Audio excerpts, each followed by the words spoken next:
Three types of traditional protection that I'd like to talk about are nuts, hexes, and tricams.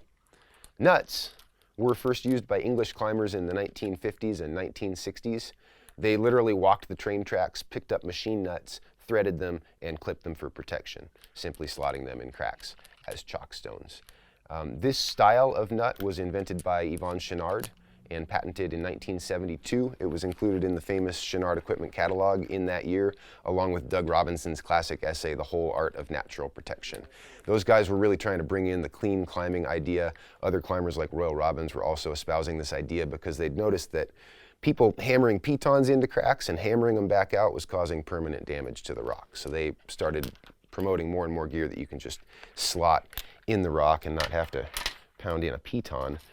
Smaller offset nuts are really useful in big wall climbing, and these are made out of brass so that you can weld that junction right there instead of needing to thread a wire through these larger aluminum nuts. So brassies are also really useful, mostly for aid climbing applications, not so much in the kind of free climbing that most of us do most of the time. I really just carry cams and nuts in my free climbing, but a lot of people still like to use hexes, which were most popular before cams were invented.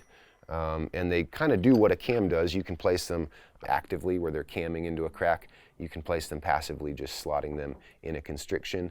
And they do have some advantages over cams. They're cheap. If you need to bail, you can leave them behind and you're not as sad about it.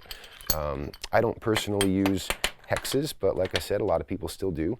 And a tricam is another thing that I don't carry on my rack. East Coast climbers love them. People that climb at Seneca Rocks and the Gunks swear by them for placements in horizontal cracks and pockets. And again, they can be placed actively or passively. And the last thing I'd like to talk about is a cleaning tool, commonly known as a nut tool.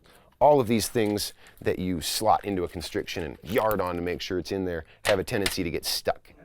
The nut tool has a hook on the end for pulling, and you also spend a lot of time using it to pound things, to pop things up further back into the crack and then remove them. So you got to bring a cleaning tool or you might not get some of this stuff back after you place it.